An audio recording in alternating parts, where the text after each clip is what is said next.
Okay, it won't be long, just setting up the live stream.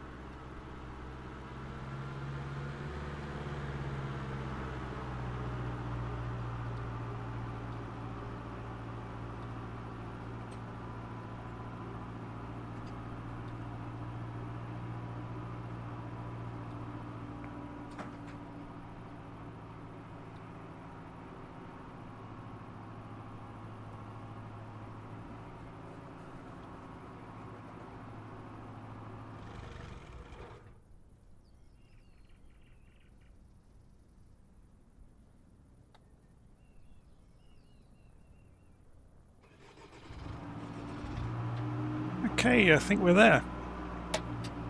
So, this evening we are taking a look at the BRSim Designs AA-5B Tiger in Microsoft Flight Simulator made by Grumman. Never heard of this aeroplane before until it arrived in the simulator, so here we go.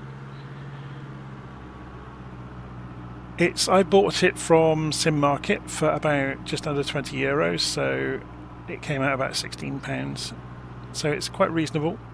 There isn't much in the way of documentation with it, so we're going to be finding our way with it as we go. Let's go and have a look around it with the drone camera first. Okay, so if we go and have a look. We're parked on the ground at Boonville, by the way, where I've done lots of test flights over the last few years. So you can see it's got some options like tie downs and covers on the pitot tubes and things like that, and engine covers. We'll see those on the way around. I think the 3D model and the texturing is very, very good.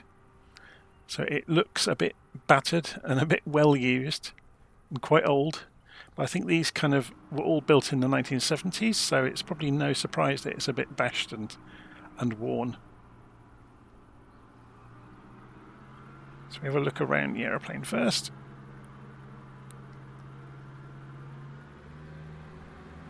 So one of the things I have noticed, and we'll come back to look at this as we go around, the developer, this is a bit of a mixed bag, this aeroplane. It looks wonderful and it's great fun to fly, but there's some tiny details they could improve enormously, and I'll point them out as we get it up and running.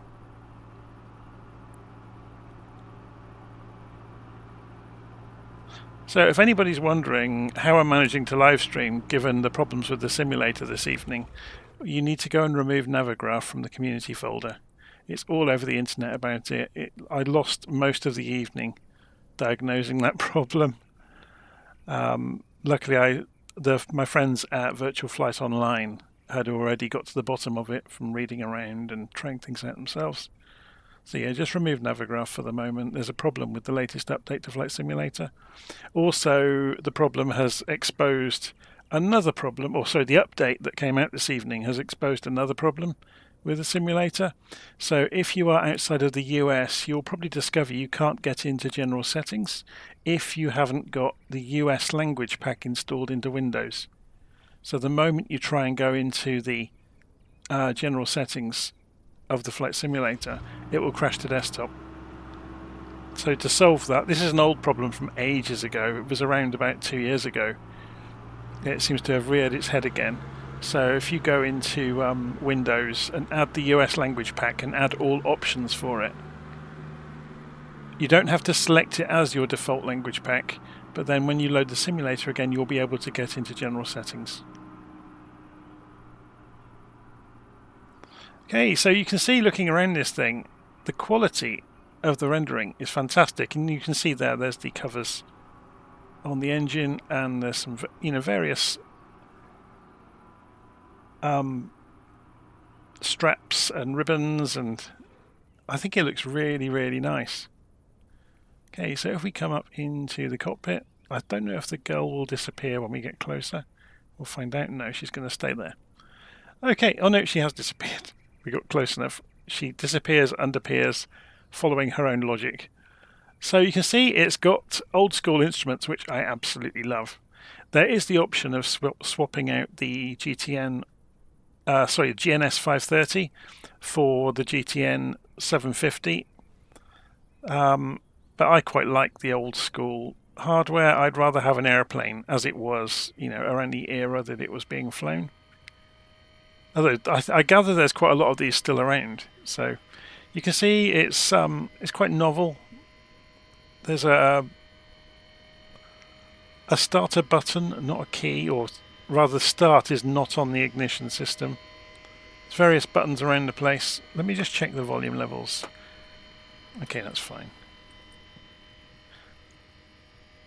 You will see you don't have propeller control. The thing that's kind of I noticed immediately, you've got RPM, but you don't have manifold pressure at all. So all you really have to go on is your throttle position and watching the RPM and keeping an eye on the temperatures. So we'll get to that when we're flying. But it's great fun. So there is a tablet. We'll come to that when I sit in the cockpit properly in a moment. So we can come down through the cockpit. There's flap controls, trim controls. Come into the rear seats. It's all really nicely modelled. Looks almost photographic. There's wear and tear on the ceiling. Or ceiling, the roof I should say. Roof of the cabin. So if we come up through the exit for the cabin, obviously we can close the cabin in a moment. I'm just showing you around the aeroplane, giving a good look around before we get going. You get options to remove the covers on the wheels as well, or spats as they're sometimes called. But yeah, it's really, really nicely put together. Okay, let's go and put the drone camera back where we found it. And we'll jump inside the cockpit and we can look around with our pilot view. So there is a tablet. I haven't found a way of making the tablet disappear, so it's here whether you like it or not. There are 2 pages on the tablet, so you've got checklists and you've got the normal tablet options. If you go and look up here, you've also got the checklists built into the simulator. You can put occupants in the seats, but it doesn't actually draw them. But it does affect the weight. You can change the baggage as well. You can change your fuel here, as well as obviously through the simulator menus for payload. And we can remove those pitot covers, the tie downs, and the wheel chocks. So if we can have a look around now, you'll see they've all gone. We get the option, if we got the GTN 750 installed, which I don't at the moment, to go and choose it. We can also change the fascia if we want. So if you look at this beige fascia, you can change it for blue or black. Black actually looks quite good, doesn't it? But we'll leave it on the default beige for the moment.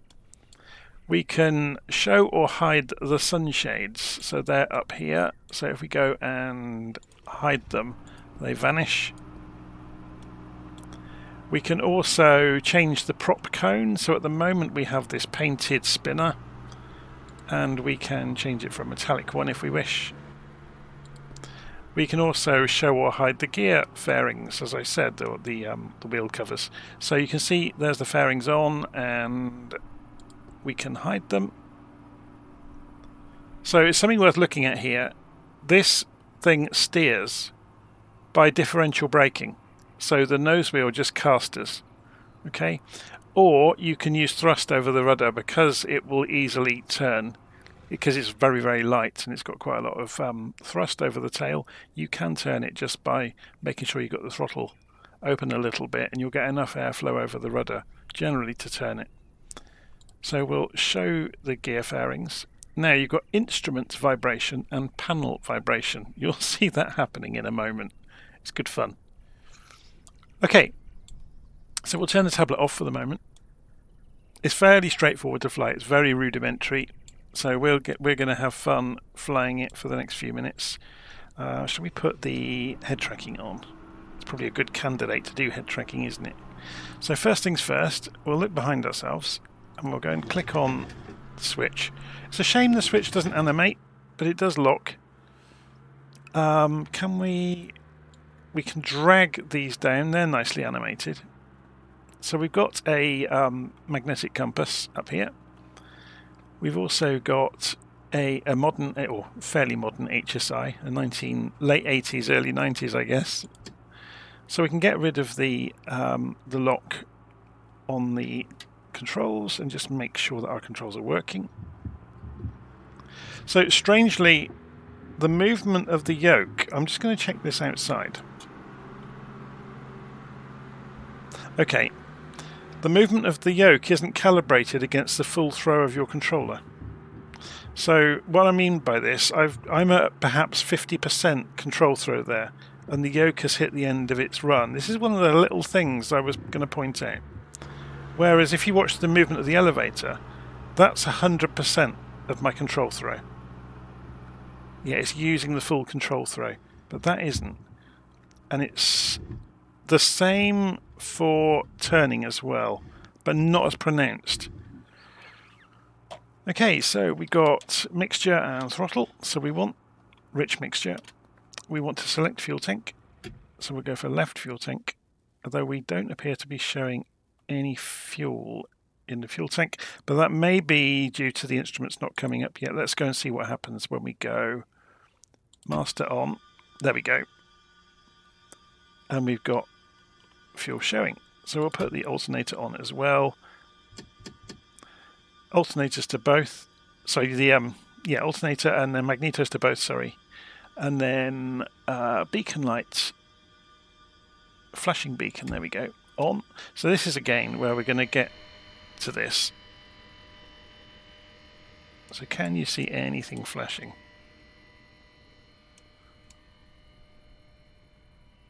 Yeah. So look at the flashing beacon. It is just literally a pixel. And that's my major complaint about this aeroplane. I know it's a little thing to be nitpicky about. So say we go and put the nav lights on and the strobes. We'll do the strobes anyway because there's nobody stood around. And we'll do the landing lights just so I can show you this. So yeah, they cast a lot of light, but they are single pixels. There's no halo or burst of light from where they're emanating from, which I think is a missed opportunity. So you can see there's the nav lights strobing away. Anyway, so, or the strobes I should say. So we've got the mixture on, we can crank the throttle open, and we'll turn the fuel pump on for a moment. And let's go for it. And it started without priming. It has got a primer. Okay, so let's open it up to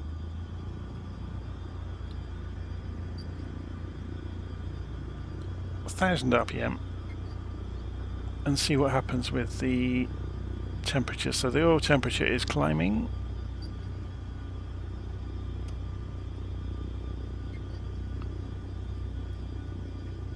Just centering this up.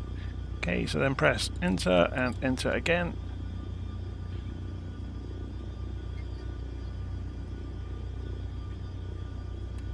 And we'll calibrate the altimeter, calibrate directional gyros if we need to. We'll go and turn the ADF on, because we're going to use it in a bit. We'll have a play with the autopilot en route as well, but we're going to have a little fly around the valley here to begin with. So, just looking at the live stream comments, my argument about the yoke is it should respond to the full throw of the stick because the elevators do. Yeah, there's a disparity there. Anyway, it's a tiny thing to point out, but it's just, yeah, I'm just making you aware. There's a switch here that turns the dome light on and off. Obviously we're not going to need it today. Turn those landing lights off as well for the moment. So we've got cabin heating, got the park brake there, obviously the primer, mixture, throttle, and carb heat there. So I'm just giving you a fair look around it really. So if we go for the pedals, they're nicely animated as well. Okay, should we go and get in the air? Before we get in the air, I just want to go and tune in the radios. So here's our route. We're at Boonville. We're going to have a little fly around the valley here to try the airplane out, and then we'll go for a fly. So we want 11230 tuned in on nav 1, which is in here, isn't it? So I wonder if this is synchronized. So if we push this, yeah, it's synchronized. So if you don't want to use the GNS 530, you can use the nav instrument here, and it will work. So 11230, this will pick up as soon as we take off. We'll also go and tune in the ADF that is a bit further down the road. So 371 is the Ukiah ADF. It's nice, the animations they've done in here. Okay, shall we get going? So, to think. Oh well, let's just go and check one more thing before we get going. So let's watch the speed of the flaps. We effectively get how many settings? That's full.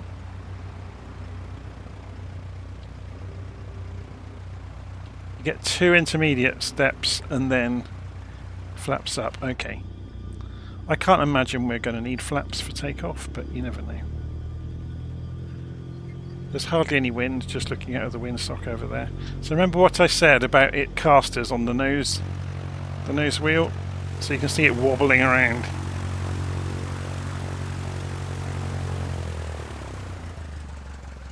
So you need some thrust over that tail if you're not using differential brakes.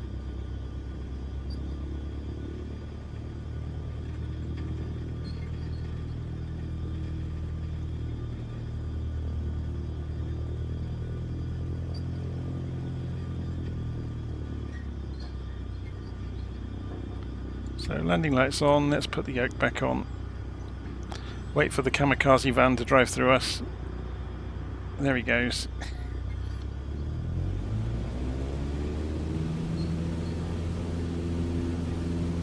So it's a bit squirrely until you get it moving, and then obviously it'll be fine.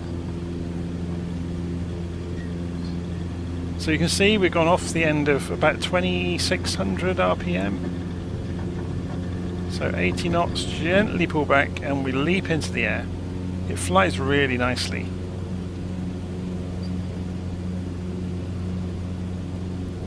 Let's have a look at it from outside as we climb out.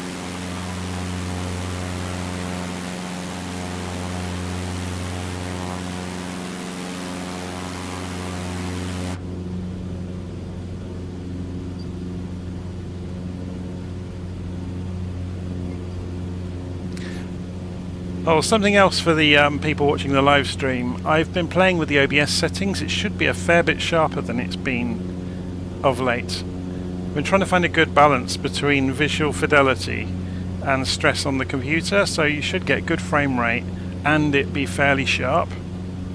So it should be good.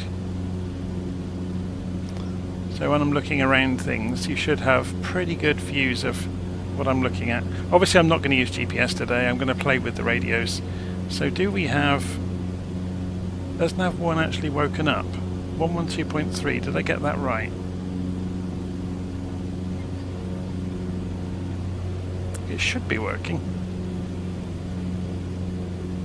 Doesn't look like it is, does it?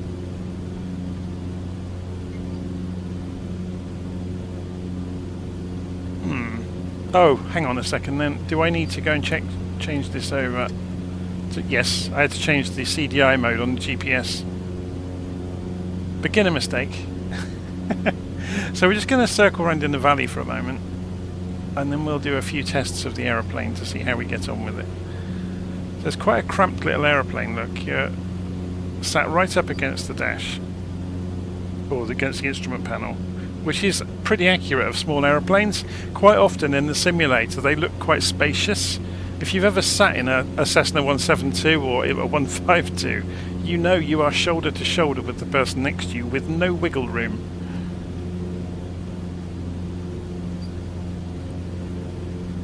It's a little bit windy today.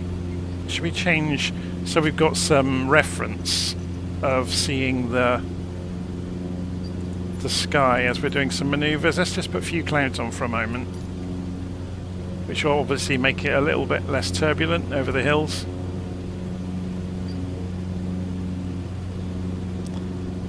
Okay, so we've climbed out to 3,000 feet. Should we do a stall test in a straight line? Let's see how it goes with doing that. So we're going to pull the throttle back. We've been gunning it full throttle since we took off. Okay, so let's just hold it level. So it loses speed remarkably slowly.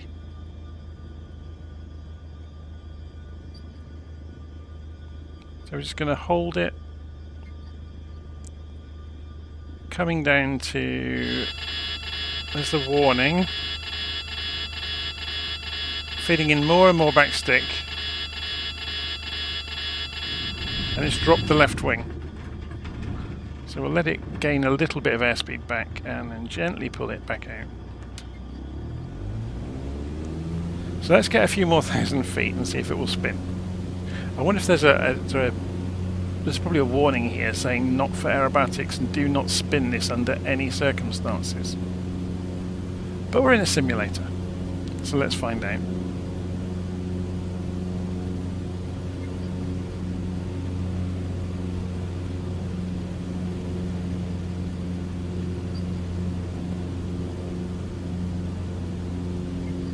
So we're full throttle again.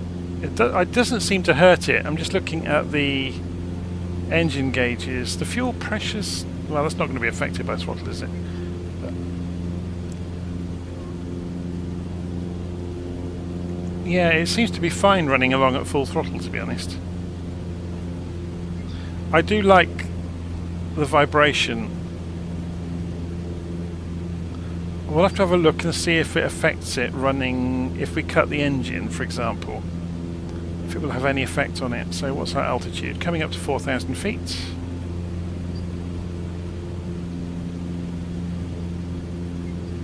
Up into the cloud.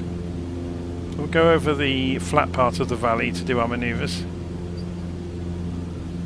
So back towards the airfield over here.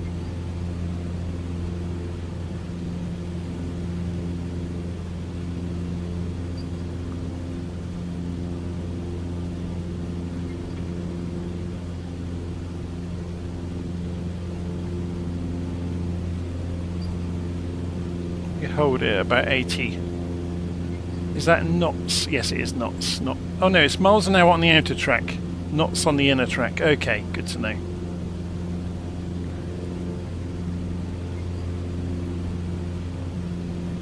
Okay, let's put it into a steep climb.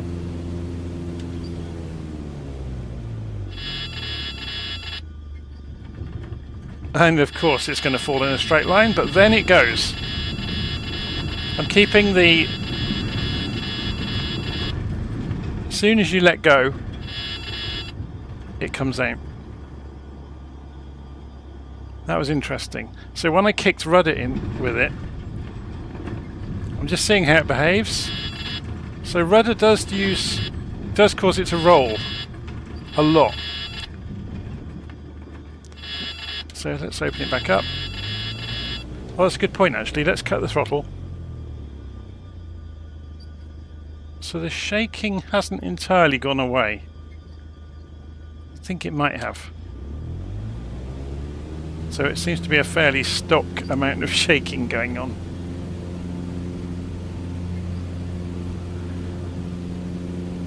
Okay, the one other thing I want to try is just using ailerons to see if we get any adverse yaw. So let's just trim it out for level flight and go fairly fast. So 2,500 RPM. Coming up to 120 knots, so let's go full left stick, full right stick.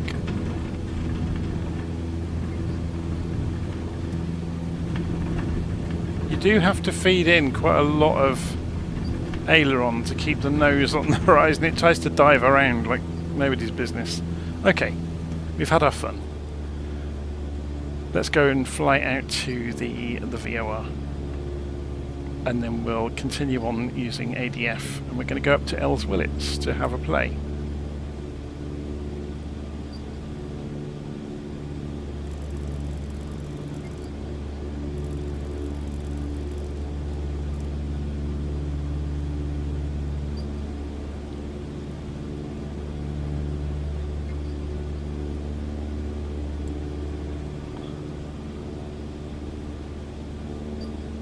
Okay, so you can see the VOR on the GNS 530 over there.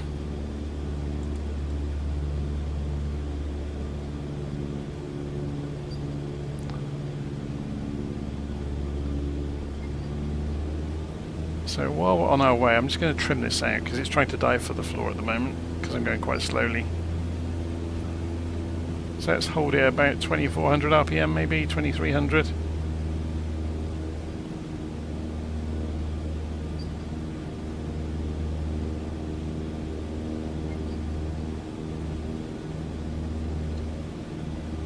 So autopilot on, altitude hold, and if we spin the... Actually, let's go for nav mode. Let's let it see how well it tracks the CDI.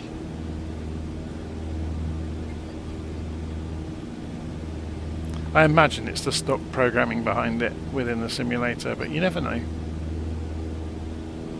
So it's doing quite well, isn't it? So when we leave here, we want to leave on a 351 degree radial. Okay, so we'll go and turn our course to 350. Let's see what it does with it.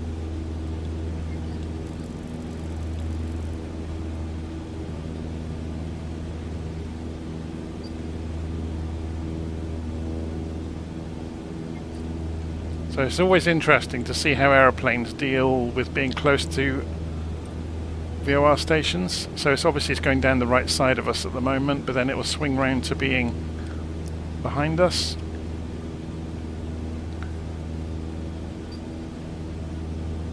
While we're flying along, we could go and busy ourselves with programming the actual routing, couldn't we? So we left from D83, didn't we? And then we're going via the ENI VOR,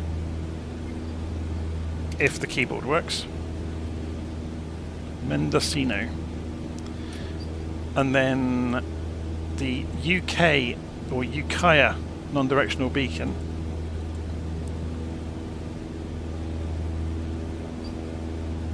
Oh, is it calling it Kern? Let's have a look. Is it the right one? Oh, it is called Kern. Okay. Enter. And is it southwest? Yeah, it should be southwest USA, shouldn't it? 11.3 miles away according to GPS. And then we're going on to Ells Willits, which is 028. Oscar 28. Enter. So at least we can try everything out then. So there we go, there's our route. So we're flying out towards the ADF beacon, which we're flying obviously directly towards. So let's come off the autopilot. Well, let's have a play with heading mode as well then. So if we went heading mode and say 30 degrees off track, so heading, that hasn't caught, that's lost the track, hasn't it, of the nav. Yeah, I was saying suspended, look over that. CDI is coming back in. It got too far away when we crossed over the VOR. I just want to see, yeah, this is working. It's telling us the direction to the beacon. So if we were to spin this back in now, look onto the course, we need to cross over to give ourselves an intercept now, because we've gone over the other direction now, off to the right of the track.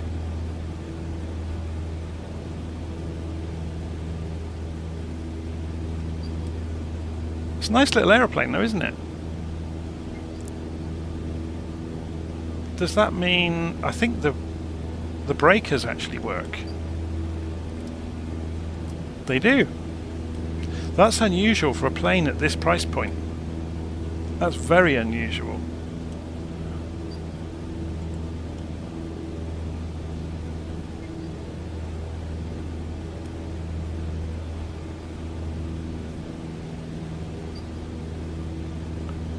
Okay, while we were busy doing that, we've now gone to the other side of that, but we should be close enough to capture now. So if we go back to nav mode,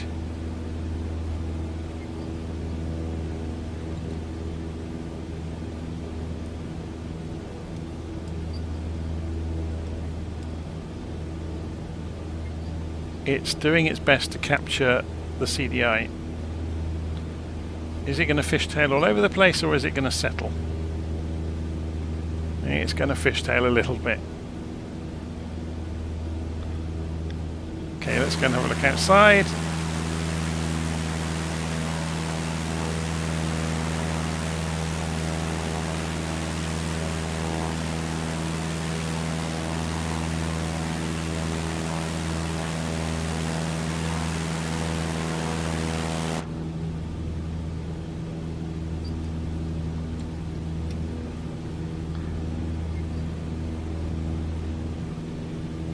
So someone in the live stream comment is saying, yeah, they've got OCD about pressing the trim button.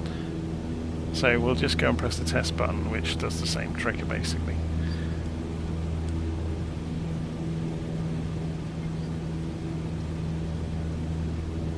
Okay, so according to the GPS, we don't have DME, I don't think. I don't think it's got distance measuring equipment built in. Which is a little bit of a shame.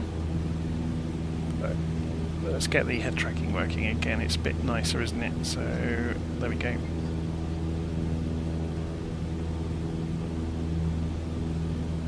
Get rid of that message as well. We're ignoring VNav because we didn't program it. So we're flying straight towards the non-directional beacon.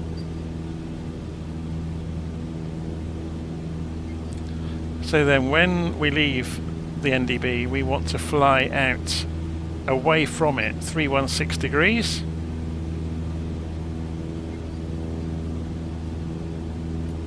So the way to think of that is if you look at 316, which is about there, you just go opposite direction. So we want to fly with the arrow pointing about one... Well, my reciprocals are terrible in my head. You can always cheat on LittleNavMap and draw a line, which will tell you the reciprocal. A little bit of a hack there for those that don't remember them. So 136 degrees is close enough. So if we have the arrow pointing 136 degrees, we're flying the opposite direction, which would be 316. Or 134 probably, isn't it? Anyway. So Scott's asking, when will this plane come to Xbox? I get these questions from Xbox owners all the time. I have no knowledge of when anything is being released for anything ever. I know that's disappointing probably, but... So we want to be travelling as well, remember, 316 degrees, so we can use the heading bug as a bit of a cheat as well. Oops, 316. If I can line it up without having it flick all over the place. So we're right over the beacon now, so we're going to go manual. Should we drop down underneath this cloud? It's a bit disconcerting, isn't it, not being able to see where you're going, especially on such a lovely evening.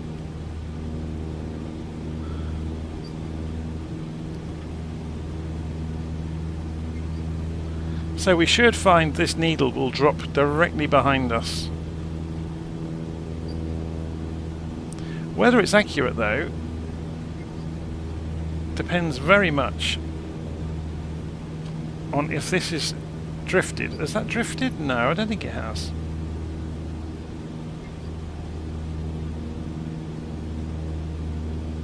So we can obviously double check it with... It's interesting that that is set upright and it's not a rotating whiskey compass. That makes things a lot easier.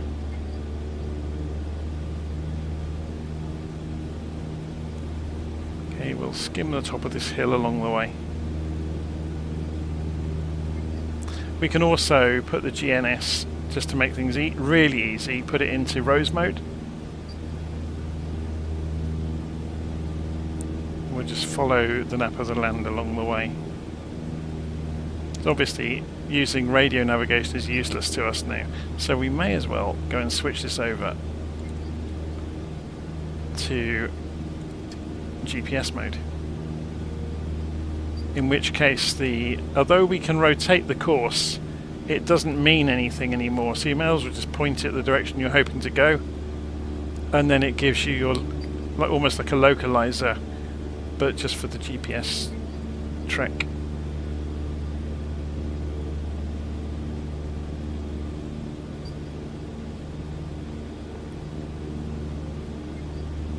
I'm just going to put the autopilot on for a moment so we can have a look at the map. So the other side of this flat plain, in the hills on the far corner, is Ells Willits. So it's over there somewhere. Let's come back off the autopilot and admire the scenery.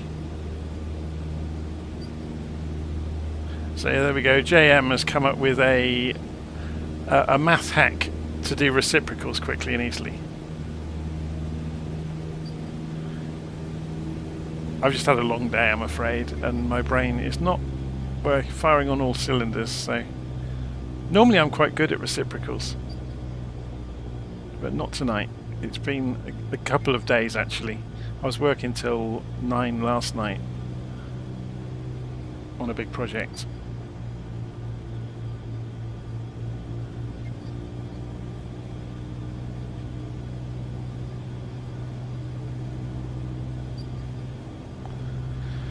Let's have a look at this from outside again.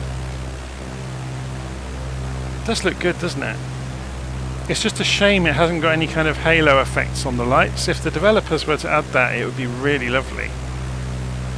It's just got these odd little pixel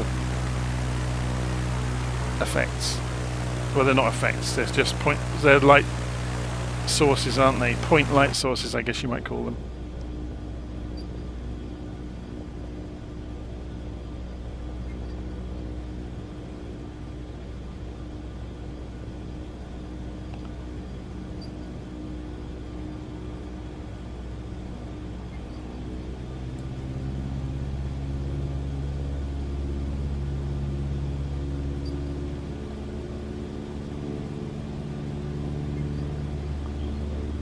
Very cool, isn't it? She pulled the shades down.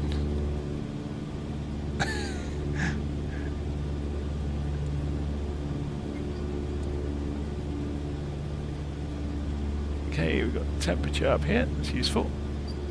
Fahrenheit on the outer track, centigrade on the inner.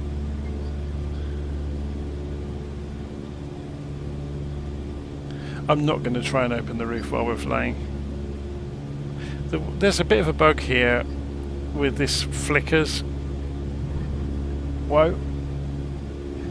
Did I do that?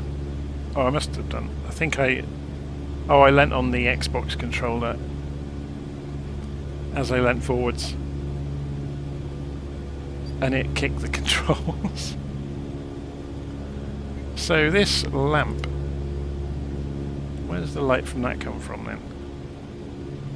From behind us. Presumably, well, we can't twist this, it's just sat there. Okay.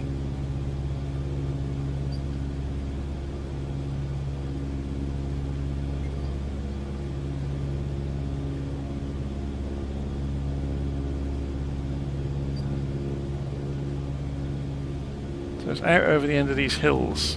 We should find Ells Willits.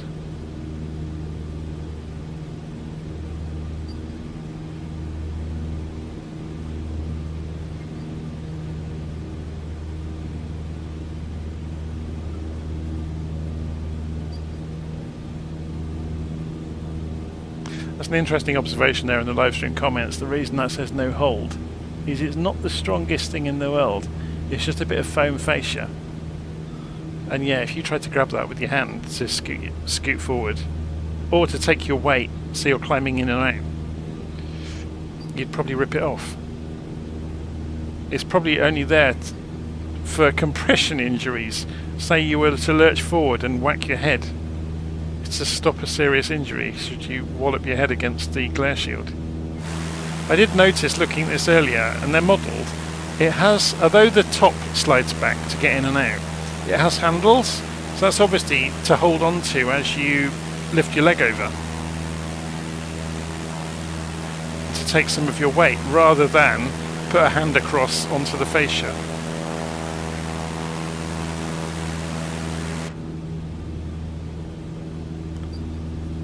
Okay, we should be nearly there. Here's the airfield just coming. I've been here before in, is it the Piaggi? The little, was it Focke-Wulf trainer? There was a collaboration, I think, between Focke-Wulf and an Italian company. It's a long time since I've been to this airfield in the simulator.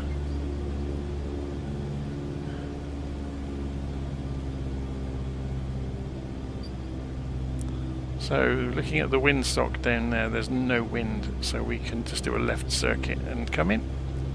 Maybe we do a touch and go first to see how it goes on approach.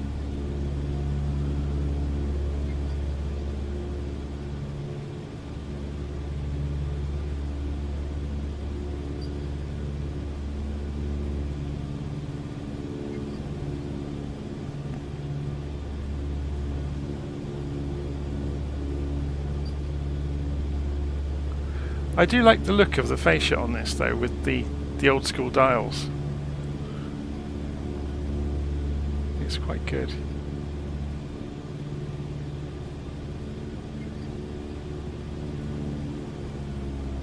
Okay, let's get the speed under control. We'll do a touch and go first, and then do a landing the next time.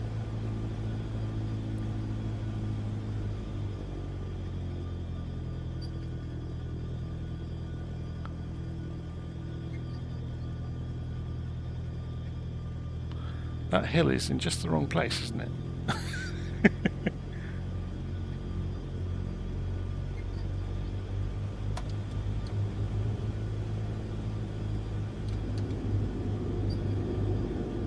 Okay, flaps are down. Flaps don't seem to have massively affected lift. Not as much as you would think they might. And they're not really slowing us down very much, considering how big they are.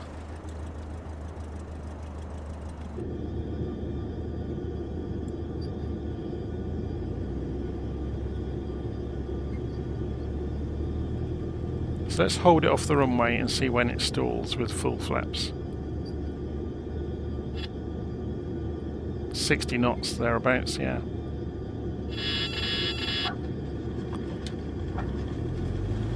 So flaps back to off, or up, I should say, and 80 knots, gently rotate, keep the nose low to get some speed, and then lift it over the trees, and we'll go around again and bring it in. Now we know how it behaves. We'll be fine.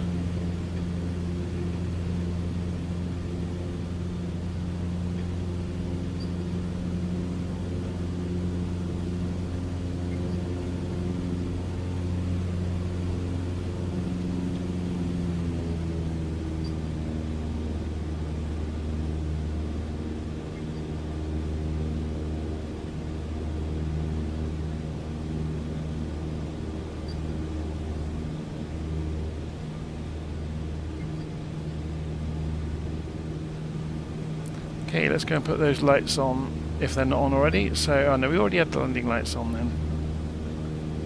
We're not running P to heat because it's a lovely warm day. There's no point.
Okay.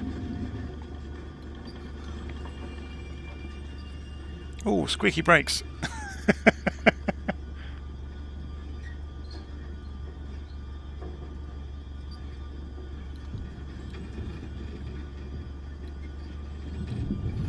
Remember what I said about the nose wheel being a caster? So you need to have either power over the rudder, or thrust over the rudder, I should say. Let's go and park over here. But it still turns quite neatly with thrust over the rudder. Or use differential braking if you've got rudder pedals, then you are blessed. And you will have differential braking, which will be much easier. Parking brake on. Let's pull the mixture.